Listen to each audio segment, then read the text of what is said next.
নমস্কার বন্ধুরা, জেটেড 2026 বাংলা ভাষার সন্ধির স্বরসন্ধি পাঠটা অলরেডি ডিসকাস করেছি। আজকে ব্যঞ্জন সন্ধি পাঠটা ডিসকাস করব। আলাদা আলাদা ভিডিওর মাধ্যমে তোমাদের কনসেপ্ট ক্লিয়ার করার জন্য এইভাবে পার্টে ভাগ করেছি। তো দেখো, ব্যঞ্জন সন্ধির বেসিকটা আগে দেখি। আমরা জানি ব্যঞ্জন ধ্বনির সঙ্গে স্বরধ্বনির সঙ্গে ব্যঞ্জন ধ্বনি অথবা ব্যঞ্জন ধ্বনির সঙ্গে ব্যঞ্জন ধ্বনির মিলনে যে সন্ধি হচ্ছে সেটাই কিন্তু ব্যঞ্জন সন্ধি। সেটা ব্যঞ্জন ধ্বনির সঙ্গে স্বরধ্বনিও হতে পারে, আবার স্বরধ্বনির সঙ্গে ব্যঞ্জন ধ্বনি, আবার দুটোই ব্যঞ্জন ধ্বনি হতে পারে। বোঝা গেল? তো এবার ব্যঞ্জন ধ্বনির যেটা মেন প্রধান নিয়ম সেগুলো আলোচনা করব। দেখো, প্রথম নিয়মটা দেখো। নিয়মগুলো একবার ক্লিয়ার বুঝে গেলে তোমরা যে কোনো যদি এক্সাম্পল থাকে এই নিয়মের মধ্যেই করতে পারবে। প্রথমে বলেছে খণ্ডিকতর বা দয়ের নিয়ম। খণ্ডিকতর বা দয়ের পরে চ বা ছ থাকলে খণ্ডিকতর বা দ স্থানে কি হয়? চ হয়। তাহলে এই যে দেখো, একটা ভালো করে বুঝতে পারবে। খণ্ডিকতর আছে উত, আর তারপরে কি আছে? চ। তাহলে এই খণ্ডিকতর আর চ যদি আছে তাহলে তখন এই জায়গায় কি হবে? চই হবে। মানে চ তো একটা আছে চারণ, তার সাথে আর একটা চ অ্যাড হয়ে যাবে। তাহলে খণ্ডিকতর থাকছে না, কিন্তু খণ্ডিকতরের বদলে এখানে কি হচ্ছে? চটা অ্যাড হয়ে যাচ্ছে। তাহলে উদ যোগ চারণ মিলে কি হচ্ছে? উচ্চারণ। তারপর সৎ যোগ চরিত্র, তাহলে খণ্ডিকতর যখন তাহলে উঠে যাবে আর চয়ের জায়গায় আরেকটা চ অ্যাড হয়ে এখানে কি হয়ে যাবে? সৎ চরিত্র। বোঝা গেল? নেক্সট হলো বিপদ যোগ ছায়া। তাহলে দয়ের জায়গায় এখানে খণ্ডিকতর বা দ যেটাই থাকুক সেখানে কিন্তু ছয়ের সাথে কি অ্যাড হয়ে যাবে? এখানে চ হলো। তাহলে এই যে ছয়ের সাথে যদি চ অ্যাড হয়ে গেছে তাহলে বিপদ ছায়া। তাহলে দ বা খণ্ডিকতর যেটাই থাকুক তার সাথে তারপরে চ বা ছ থাকলে আলটিমেটলি এখানে হয়ে যাবে চ। বোঝা গেল? তো এটা প্রথম কনসেপ্ট। সেকেন্ড কনসেপ্ট দেখো, খণ্ডিকতর বা দয়ের পরে যদি বর্গীয় জ বা ঝ থাকে, আমরা আগে দেখলাম চ অথবা ছ ছিল, তখন সেখানে হচ্ছিল হলো চ। আর যদি বর্গীয় জ বা ঝ থাকে সেখানে হয়ে যাবে বর্গীয় জ। যেমন চ বা ছয়ের মধ্যে যেটা চ সেটাই হলো, সেরকম বর্গীয় জ আর ঝ এর মধ্যে হয়ে যাবে বর্গীয় জটাই হয়ে যাবে। হলো। তাহলে যেমন এক্সাম্পল দেখি, সৎ যোগ জন, তাহলে এখানে জয়ের এখানে তাহলে সৎজন, বর্গীয় জ বর্গীয় জ। তারপরে জগৎ যোগ জীবন, তাহলে জগৎ জীবন বর্গীয় জ হয়ে গেল। বিপদ যোগ জনক, তাহলে বিপদজনক, তাহলে বিপদজনক বয়ে হর্ষি প, এখানে বর্গীয় জ আর একটা বর্গীয় জ আর দন্তা ন আর ক হলো। তাহলে বিপদজনক। এভাবে করে হবে। তাহলে সেকেন্ড নিয়মটা আশা করি ক্লিয়ার হলো। তাহলে প্রথম নিয়মের মতোই প্রথম নিয়মটা বলেছে যেখানে হলো চ বা ছ থাকলে চ হবে, সেকেন্ড নিয়মে সেখানে বর্গীয় জ বা ছ থাকলে সেখানে বর্গীয় জ হবে। এটা বেসিকই আমরা অনেকেই জানি, কিন্তু অনেক সময় নিয়মগুলো আরেকবার করে রিভিশন করে রাখলে পরীক্ষাতে আমাদের ইজি হয়। খণ্ডিকতর বা দয়ের পরে তারপরে ট বা ড থাকলে সেখানে ট বা ড হয়। যেমন খণ্ডিকতর আছে এখানে ড আছে, তাহলে উদ যোগ দিন, তাহলে সেখানে উড্ডিন একটা ড অ্যাড হয়ে গেল। তো বৃহৎ যোগ টিকা, তাহলে খণ্ডিকতর আছে এখানে, তাহলে বৃহৎ টিকা, এখানে ট অ্যাড হয়ে গেল, বৃহৎ টিকা। বোঝা গেল?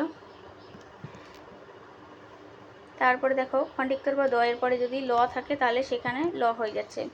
তাহলে উদ যোগ লাস, তাহলে খণ্ডিকতর আর হবে না, সেখানে হয়ে যাবে উল্লাস। এটা ডবল ল হবে না, এটা শুধুমাত্র লা। তাহলে উদ যোগ শুধুমাত্র লাস যদি থাকে সেখানে এই খণ্ডিকতরের জায়গায় একটা ল অ্যাড হয়ে যাবে, তখন হয়ে যাবে হর্ষিত থাকবেই, কিন্তু খণ্ডিকতরের জায়গায় ল অ্যাড হওয়ার জন্য উল্লাস। বোঝা গেল? এরকম হবে।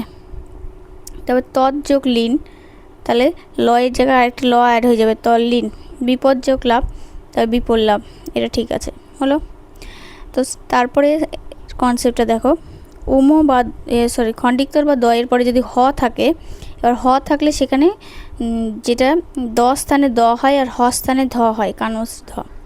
তো দয়ের যেই জায়গায় যদি দ হবে আর হ যেখানে থাকবে সেখানে কিন্তু ধ হয়। যেমন উদাহরণ দেখো, উদ যোগ হত, তাহলে হয়ের এখানে দ আর ধ হচ্ছে, তাহলে দয়ে ধয়ে হলো। তাহলে উদ্ধত দ আর ধ মিলে এখানে অ্যাড হয়ে যাচ্ছে। তারপরে তদ্ধিত, তাহলে তদ্ধিত। পদ্ধতি, তাহলে পদ্ধতি, তাহলে পদ্ধতি যখন ভাঙবো তাহলে দয়ে ধয়ে মানেই বুঝতে হবে এখানে খণ্ডিকতর আছে প্লাস হ আছে, তাহলে খণ্ডিকতর আর হ মিলে এখানে দয়ে ধয়ে হয়ে যাচ্ছে। বোঝা গেল? তাহলে খণ্ডিকতর বা যদি হ থাকে সেখানে কিন্তু দ হবে আর তার সাথে দয়ের সাথে ধ হয়ে যাবে। তো আরেকবার করে এই নিয়মটা ডিসকাস করে দিই। সবগুলোর কনসেপ্ট একই, শুধু খণ্ডিক্তর বা দয়ের পরে যেটা থাকছে সেটাই। চ যদি থাকে বা ছ থাকে সেখানে চ হচ্ছে, বর্গীর জ বা ঝ থাকলে সেখানে বর্গীর জ হচ্ছে। তারপর দেখো ট বা ড থাকলে সেখানে ড হচ্ছে, উড্ডিন, বৃহট্টিকা এরকমভাবে ট বা ড হয়। উদাহরণ বিশেষে উদাহরণগুলো প্র্যাকটিস করলে তোমাদের আইডিয়া হয়ে যাবে। আর দ স্থানে যেগুলো ল হচ্ছে উল্লাস, তারপরে তল্লীন, বিপল্লাভ। তারপরে হ থাকলে সেখানে খণ্ডিক্তর আর হ থাকলে সেখানে দয়ে ধয়ে অ্যাড হয়ে যাচ্ছে, উদ্যোগ হতো মানে উদ্ধত, পদ যোগ হতি পদ্ধতি হলো। নেক্সট হলো ময়ের নিয়ম। এবার ময়ের নিয়মটা বলেছে দেখো, ময়ের পরে ক থেকে ম পর্যন্ত যে কোনো স্পর্শধ্বনি বর্গীয় ধ্বনি যেটা থাকলে ম সেই বর্গের পঞ্চম ধ্বনি অর্থাৎ উম, ইয়, মধ্যাহ্ন, দন্তান্ন, ম অথবা অনুস্বরে পরিণত হয়। কীতে পরিণত হয়? ময়ের পরে যদি ক থেকে ম পর্যন্ত যে কোনো স্পর্শধ্বনি থাকে তখনই উম হতে পারে, ইয় হতে পারে, মধ্যাহ্নও হতে পারে, দন্তান্নও হতে পারে, মও হতে পারে। এবার আমরা যত উদাহরণ প্র্যাকটিস করব তত আমাদের আইডিয়া হয়ে যাবে যে সেটা কোনটা হবে। দেখো প্রথমে বলছে সমযোগ কাঙ্ক্ষা, তাহলে ম আছে, তাহলে সংখ্যা হলো,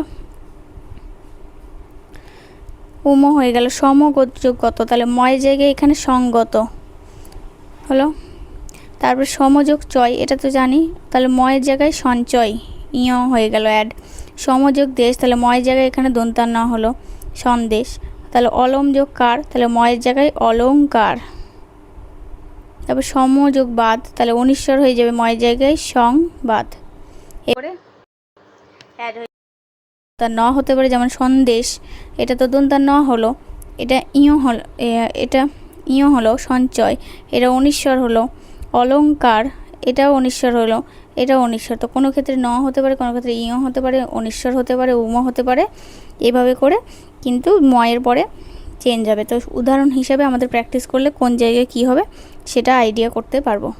নেক্সট হলো ময়ের পরে অন্তস্থ ধ্বনি অর্থাৎ উন্তর্জ র ল ব এবং বা উষ্ম ধ্বনি তালিবস্ব, পেটকাটা মধ্যস্ব, দন্তাস্ব হ থাকলে সবসময় অনুসারে ভালো করে মনে রাখবে, যখনই ময়ের পরে অন্তর্জ র ল ব আর এদিকে যে শগুলো থাকছে তিনটে স প্লাস হ এ কটা থাকলে অনিশ্বর। যেমন এই যে সম্বাদ, তাহলে ম আছে হলো, তাহলে এখানে কি আছে? ব আছে। তাহলে যেহেতু এখানে অনিশ্বরটা হলো কেন, আমরা ওখানে দেখলাম অনিশ্বর হচ্ছে, কিন্তু অনিশ্বর হওয়ার মেন নিয়ম এই যে ব থাকছে। তাহলে ময়ের পর অন্তস্থ ধ্বনি এখানে ব আছে, তাহলে আমরা বুঝে গেলাম এটা সংবাদ হয়ে যাবে। তারপর অন্তর্য আছে সমযোগ যোগ, তাহলে এটা হলো সংযোগ, অনিশ্বর হয়ে গেল। সমযোগ রক্ষা, তাহলে অন্তর্য র ল ব, তাহলে র আছে এখানে তাই জন্য সংরক্ষা। সংস্কার, তাহলে এটা দন্তার স আছে, তাহলে দন্তার স থাকলেও সেটা অনিশ্বর হয়ে যাবে। বোঝা গেল?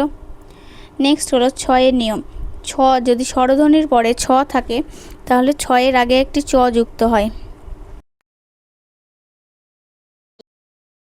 রি এর পরে ছ আছে, তাহলে সেখানে হয়ে যাবে চ, চ অ্যাড হয়ে যাবে, তাহলে ওটা হয়ে গেল ছয়ে ছয়ে। তাহলে ছয়ের আগে কে অ্যাড হয়ে যাবে? চ। তাহলে পরিযোগ ছেদ, পরিচ্ছেদ, একযোগ ছত্র, তাহলে স্বরধ্বনি আর ছ মিলে সেখানে হয়ে গেল চ অ্যাড হয়ে গেল, তাহলে হয়ে গেল ছয়ে ছয়ে। তরুযোগ ছায়া, তাহলে তরুচ্ছায়া। শিবযোগ ছায়া, শিবিযোগ ছায়া, শিবোচ্ছায়া, এরকম টাইপের। বোঝা গেল ছয় ছয় নিয়মটা। নেক্সট হলো দেখো প্রথম বর্ণ বা ঘোষ অঘোষের নিয়ম।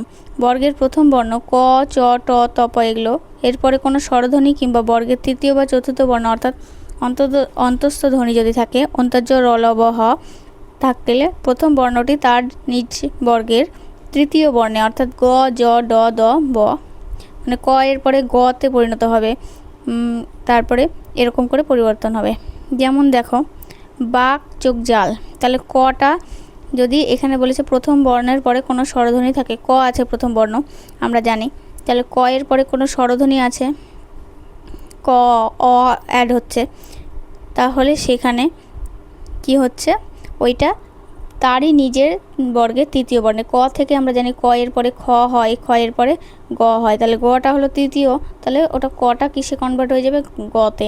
তাহলে বাঘ যোগ জাল, তাহলে বাঘ জাল, ওই জন্য বলি না বাঘ যোগ দেবী, বাঘ দেবী, তাহলে বাঘ এখানে বলি বাঘ যোগ দেবী, আমরা দেবী সরস্বতীকে বলি, আর সেটা হয়ে যায় কটা। কেন হয়ে যায় গটা?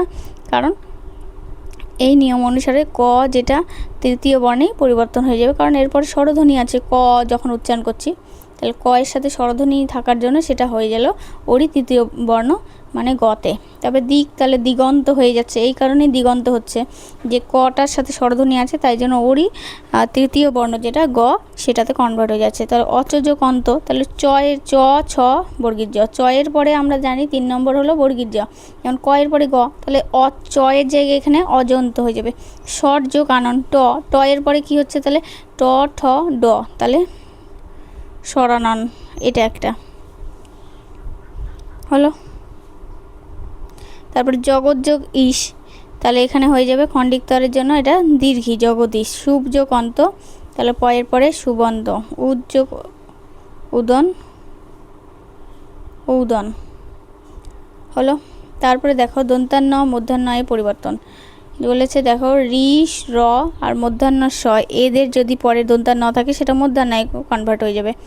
তাহলে প্র রি এই তিনটে ভালো করে মারা, রি যদি থাকে র থাকে আর পেট কাটা মধ্যাহ্ন স, প্র রফলা আছে, তাহলে রফলা থাকলে এটা প্রমাণ, মানটা কিন্তু দন্তান্ন ছিল কিন্তু মধ্যাহ্ন আমরা লিখি প্রমাণ লেখার সময়, পরিমাণটাও তাই হবে, পরিমাণটা যখন লিখি তখন মধ্যাহ্ন হলো। তারপরে দেখো স ত বিধান ও দন্তা স মূর্ধন্য স এর রূপান্তর, অ বা আ ছাড়া অন্য কোনো স্বরধ্বনির পরে যদি স থাকে তবে সেই স বদলে পেট কাটা মূর্ধন্য স হয়, অ বা আ ছাড়া অন্য কোনো স্বরধ্বনির পরে। তাহলে দেখো এই যে ভয়ে হস্যি আছে, তাহলে অভিষেক দন্তা স হচ্ছে কিন্তু সেটা হয়ে যাচ্ছে কি অভিষেক, পেট কাটা মূর্ধন্যের সাথে কনভার্ট হচ্ছে। নি যোগ স্বর্গ, স্বর্গ এখানে দন্তাস্বই থাকছে, কেননা কিছু ক্ষেত্রে এমন হয়, এটা ব্যতিক্রম। নিযোগ সেদ, সেটা নিষেধ হয়ে যায় পেট কাটা মূর্ধন্য স, কিন্তু নিযোগ স্বর্গটা দন্তাস্বই থেকে যায়। প্রতিযোগ স্থান, সেখানে হচ্ছে প্রতিষ্ঠান হলো। এখানে কিছু গুরুত্বপূর্ণ ব্যঞ্জন সন্ধির এক্সাম্পল আছে। সৎ যোগ গ্রন্থ, তাহলে খণ্ডিকতর হয়ে যাবে দ, তাহলে সৎ গ্রন্থ। উদ্যোগ স্থান, তাহলে এটা আমরা জানি যে উদ্যোগ স্থান, সেখানে থয়ে থয়ে হয়ে যাবে। সৎ যোগ পথ, সৎ পথ, এটা হলো সৎ পথ। তারপরে দেখো অহ যোগ নিশি, এটা এক্সাম্পলটা ভুল আছে। উদ্যোগ শ্বাস, উচ্ছ্বাস হলো। তারপরে দেখো এই যে উদ্ঘাটনটা দেখো, এটা দ আছে, সেটা হয়ে গেল দয়ে ধয়ে, এরকম টাইপের, বোঝা গেল। এরপরে কয়েকটা এমসিকিউ আছে, ওগুলো আলোচনা করব, কিন্তু তার আগে বিসর্গ সন্ধি বিষয়টি আলোচনা করব। এখানে ব্যঞ্জন সন্ধির আর দু একটা এক্সাম্পল আলোচনা করব, যেগুলো আলোচনা করলাম। দেখো উদ্যোগ শ্বাস মানে তাহলে চয় ছয় হয়ে যাচ্ছে, তযোগ তালিবস্য মানে চয় ছয়, আর যেটা খণ্ডিকতর আর হ মিলে বললাম দয়ে ধয়ে হলো। আর এখানে কয়েকটা এক্সাম্পল আছে, যেমন বিপজ্জনকটা আলোচনা করেছি। চলচ্চিত্র, এটাও তাই, খণ্ডিকতর আছে তাই জন্য এখানে একটা চ অ্যাড হয়ে যাবে। আবার সৎ ইচ্ছাটাও আলোচনা করলাম, খণ্ডিকতর জন্য একটা চ অ্যাড হয়ে যাবে ইচ্ছার সাথে। বাক্রম্বর, যেমন কটা হয়ে যাবে কি গ, ওটা ওই যে ওই নিয়মে যে স্বরধ্বনি থাকলে আমরা করলাম বাগাড়ম্বর হলো। আর এখানে আর কয়েকটা আলোচনা করলাম, পরিচ্ছেদটা তো আলোচনা করলাম, অনুচ্ছেদও ওরকম হবে, চয়ে ছয় অ্যাড হয়ে যাবে। আর কথার ছলেটাও কথা তারপরে চয় ছয় অ্যাড হয়ে গেল, বুঝে গেল। এরপরে দেখো বিসর্গ সন্ধি আলোচনা করব। আচ্ছা, বিসর্গ সন্ধির ক্ষেত্রে আমরা জানি যে বাংলায় বিসর্গ আছে, তাই না? এই যে যেমন পুন, অন্ত, প্রাত, অহ, এগুলির ক্ষেত্রে শেষে কি হচ্ছে বিসর্গ আছে। তবে দুঃখ, দুঃসহ, দুঃসময়, দুঃসাধ্য, এগুলোর ক্ষেত্রে মাঝে বিসর্গ আছে, অর্থাৎ এগুলোর ক্ষেত্রে শেষে বিসর্গ আছে আর এগুলোর ক্ষেত্রে মাঝে বিসর্গ আছে হলো।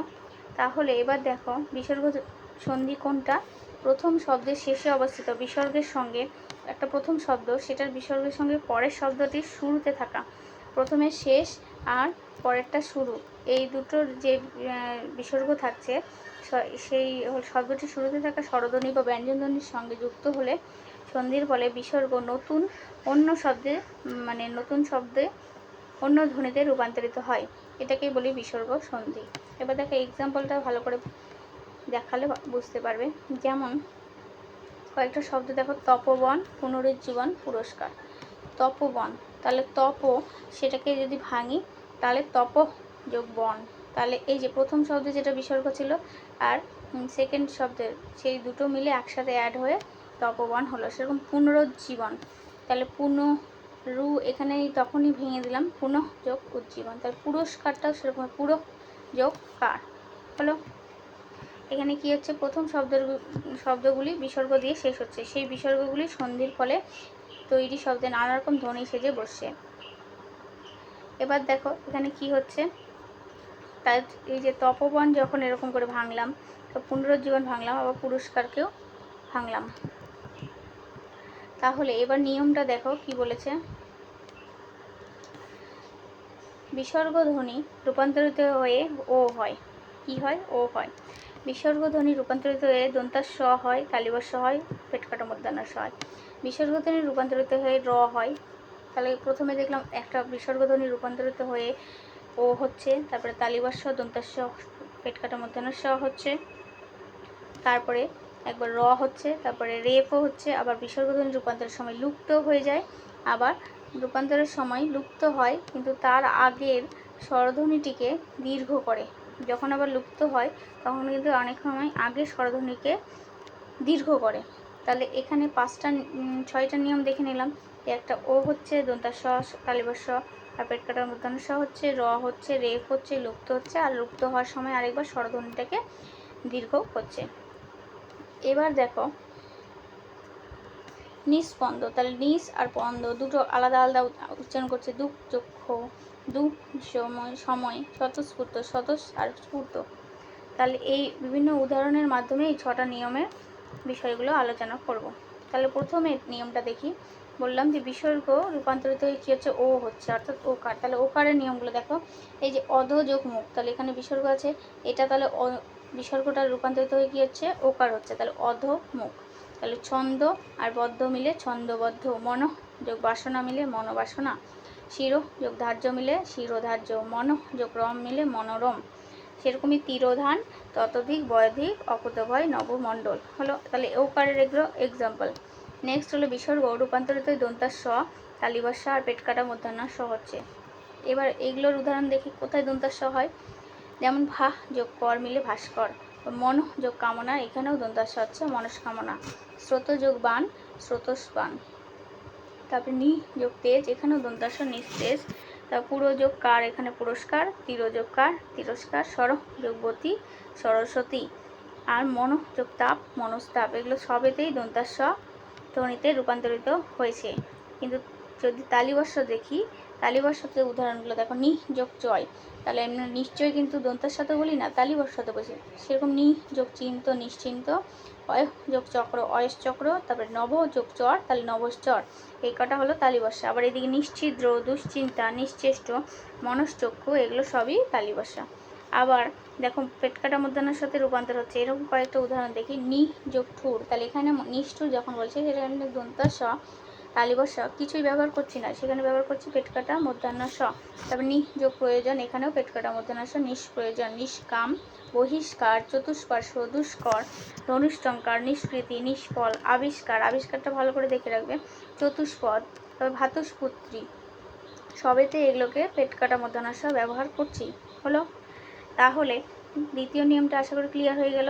প্রথমটা আমরা বললাম বিসর্গ হয়ে মানে রূপান্তরিত ও হচ্ছে, তার কয়েকটা উদাহরণ দেখলাম। তারপর দন্তাস কখন হচ্ছে, তালিবস্য কখন হচ্ছে, আর পেটকাটা মূর্ধন্য স কখন হচ্ছে, তার কিন্তু উদাহরণগুলো দেখে নিলাম। এবার নেক্সট নিয়মটা দেখি। বিসর্গ রূপান্তরিত র হচ্ছে কারণ পরে স্বরধ্বনি। তাহলে এবার র কি করে হবে, অন্তযোগ ইন্দ্রিয়। তাহলে এখানে যেহেতু স্বরই মানে হর্ষই আছে, তাহলে হর্ষইটা একটা স্বরধ্বনি, তাহলে অন্তরিন্দ্রিয়, বয়সনু র চলে আসলো। অন্তযোগ আত্মা, আকার আছে, তাহলে এটা অন্তরাত্মা। নি যোগ অতিশয়, তাহলে নিরতিশয়। এরকমই নি যোগ আকার, তাহলে সরিয়া জন্য স্বরধ্বনি, তাই জন্য নিরাকার, বয়সনু র অ্যাড হয়ে গেল। তাহলে নি আনন্দ, তাহলে সরিয়া আবার সেই নিরানন্দ মানে বৈষ্ণু র অ্যাড হচ্ছে। নি যোগ ইহ, এখানেও দীর্ঘই মানে স্বরধ্বনি, তাহলে নিরীহ। নি যোগ আমিষ, তাহলে নিরামিষ। দু যোগ অবস্থা, এটাও স্বরধ্বনি, তাই জন্য র অ্যাড হয়ে দুরাবস্থা। এরকমই আরও কয়েকটা এদিকে উদাহরণ আছে। পুনর্যোগ অপি, তাহলে এই পুনরপি হচ্ছে কেন, কারণ স্বরধ্বনি আর সেটা র হয়ে যাচ্ছে। প্রাতযোগ আস মিলে প্রাতরাস, পুনরাবিষ্কারও তাই হচ্ছে দুরাত্মা। তারপর নিরঙ্কুশ, আবার নিরুদ্বেগ, আবার চতুরঙ্গ বোঝা গেল? তো এইভাবে করে এক্সাম্পলগুলো যদি কনসেপ্ট ক্লিয়ার করা থাকে তাহলে এক্সাম্পল প্র্যাকটিস করলে কিন্তু তোমাদের সন্ধিটা হয়ে যাবে। নেক্সট হলো বিসর্গ রূপান্তরিত হয়ে রেফ হচ্ছে, রেফটি পরের ব্যঞ্জনে যুক্ত হয়। তাহলে জ্যোতির্বিজ্ঞান, তখন এই রেফটা বয়ের উপরে অ্যাড হয়ে যাচ্ছে। পুনর্যোগ বার, তাহলে বয়ের এখানে পুনর্বার, অহ যোগ নিশি, অহর্নিশ। তারপরে বহির্যোগ জগৎ, তাহলে বহির্জগৎ দুর্দান্ত, দুর্ধর্ষ, নির্মোহ, অন্তর্লীন, অন্তর্গত, নির্লোভ, নির্বিকার। তাহলে সবগুলোর ক্ষেত্রে এগুলো রেফ হচ্ছে, আর রেফটা কোথায় যুক্ত হচ্ছে? পরের ব্যঞ্জনে। বোঝা গেল? নেক্সট সূত্র হলো বিসর্গ রূপান্তরিত হয়ে লুপ্ত হচ্ছে। কোন ক্ষেত্রে লুপ্ত হচ্ছে? অতযোগ এব, তখন অতএব বিসর্গ আর নাই। সদ্যযোগ পাতি, তাহলে সদ্যপাতি বিসর্গ কোথায়? নেই। সদ্য যোগ উত্থিত, তাহলে সেখানে বিসর্গ নেই। নিস্তব্ধতেও নেই, মনস্থতেও নেই, নিস্পন্দতে নেই। আবার যশ যোগ ইচ্ছাতেও নেই, সদ্যযোগ উচ্চারিততেও নেই, সদ্যযোগ উদ্ভূত, সেখানে সদ্য উদ্ভূত। এরকম করে কয়েকটা এক্সাম্পল যদি আমরা একবার করে রিভিশন দিয়ে রাখি তাহলে কিন্তু আমাদের অনেকটাই মনে পড়ে যাবে এই এক্সাম্পলগুলোতে বিসর্গ রূপান্তরিত হয়ে লুপ্ত হচ্ছে। নেক্সট হলো বিসর্গ লুপ্ত হয়ে আগের স্বরধ্বনিকে দীর্ঘ করছে। নি যোগ রব, তাহলে নি রব এভাবে করে দীর্ঘ হয়ে যাচ্ছে, অর্থাৎ মানে দীর্ঘী হয়ে যাচ্ছে। হর্ষইটা নি দন্তান্বয়ে দীর্ঘী হয়ে যাচ্ছে। নি যোগ রক, তখন ইও দীর্ঘী হয়ে যাচ্ছে। তারপরে নি যোগ রস, তাহলে নিরস। আবার এখানে তাহলে এটা দীর্ঘীও হয়ে যাচ্ছে, তাহলে চক্ষু রোগ। সযোগ রাজ্য, তাহলে আকার হয়ে যাচ্ছে, দীর্ঘ করছে। দীর্ঘ মানে আকার ইকার এরকম আকার। তাহলে নি যোগ রন্ধ, সেখানে হচ্ছে নি নয় দীর্ঘী হয়ে যাচ্ছে, তাই জন্য এটা দীর্ঘ হয়ে যাচ্ছে, তাই না? হলো নেক্সট হলো বিসর্গ পরিবর্তিত না হয়ে এক থেকে, যে কোনো ক্ষেত্রে যেমন এমন কিছু উদাহরণ হয়তো এই কটা মনে রাখবে ভালো করে, যে বিসর্গ কোনো কিছুই না, যা আছে তাই। মনোযোগ ক্ষুণ্ণ, মনক্ষুণ্ণই হচ্ছে। দুর্যোগ সাধ্য, দুঃসাধ্য হচ্ছে। শতযোগ সিদ্ধ, শতসিদ্ধ। প্রাতঃকালও সেম থাকছে, যা আছে তাই, কোনো বিসর্গ পরিবর্তিত না হয়ে একই থেকে গেছে। অন্তঃপুরেরও তাই। হলো এখানে কয়েকটা আছে। নিপাতনের সিদ্ধ বিসর্গ সন্ধি, আ যোগ চর্য, সেখানে তালিবর্ষ অ্যাড হয়ে গেছে। আশ্চর্য। মনোযোগ স্থ মানে মনস্থ, মন যোগ ঈশা মনীষা, আর গোযোগ পদ গোষ্পদ। এই উদাহরণগুলি বিসর্গের নিয়মে পড়ছে না, তাই জন্য এগুলি নিপাতনের সিদ্ধ, অর্থাৎ যেগুলো বিসর্গের নিয়ম মানে চলছে না সেগুলোকে বলে হয় নিপাতনে সিদ্ধ। হলো এবার কয়েকটা হলো এমসিকিউ প্র্যাকটিস করলে হয়ে যাবে। তো দেখো প্রথমে এমসিকিউটা বলেছে বিদ্যালয় শব্দটির সঠিক সন্ধি কোনটি? বীর্যকালয়, বিদ্যাযোগালয়, বীর্যকালয়। বিদ তো হবেই না, বীর্যক লয় হবে না, বিদও নয়, বিদ্যাযোগ আলয়। হলো নেক্সট হলো দিগন্ত, তাহলে গ আছে, তার মানে এটা এটা কোন সন্ধির উদাহরণ? কিন্তু ভাঙলে এটা হবে দিক যোগ অন্ত, কারণ দেখলাম যে যদি ক বর্গের থাকে সেটা স্বরধ্বনি থাকলে সেটা কিসে কনভার্ট হয়ে যাচ্ছে? গতে, তাই জন্য এটা দিগন্ত। এবার দিগন্ত কোন সন্ধি পড়লাম? স্বরসন্ধি পড়িনি, ব্যঞ্জন সন্ধির মধ্যে পড়লাম। হলো মনোগত, এর সঠিক সন্ধি বিচ্ছেদ মন যোগ গত, ওকার হবে না, এটাও কিন্তু বিসর্গ সন্ধি। শুভেচ্ছা, তাহলে শুভ যোগ ইচ্ছা, শুভ যোগ ইচ্ছা।